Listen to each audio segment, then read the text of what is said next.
অবসর পাবে তখন পরিশ্রম করবে। কে বলেছে? আল্লাহ বলেছেন। তার মানে পরিশ্রম করার কথা ঘোষণাটা কার? আল্লাহ পাক। পরিশ্রমের ফলে একটি স্বস্তিরতা আসে।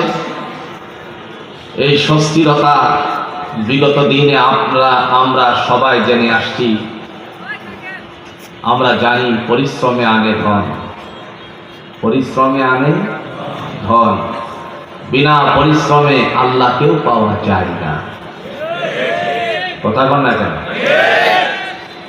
যারা পরিশ্রম করে তারা আল্লাহকেও পেতে পারে। কে বলেছে? আল্লাহ বলেছেন। বিসমিল্লাহির রহমানির রহিম।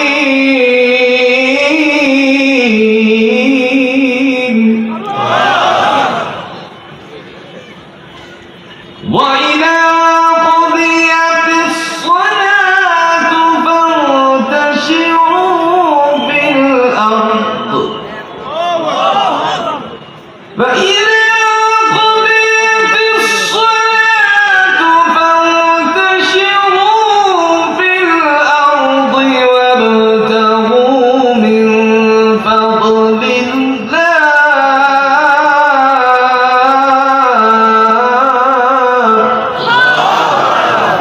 الله الله فإذا قضيت الصلاة فانتشروا في الأرض। বান্দা যখন আমার বিধান আদায় করা হয়ে যায় তখন জমিনে বিচরণ করো। তার মানে জমিনে বিচরণ করার কথা জুড়ে বলুন ঘোষণাটা দিয়েছেন কে?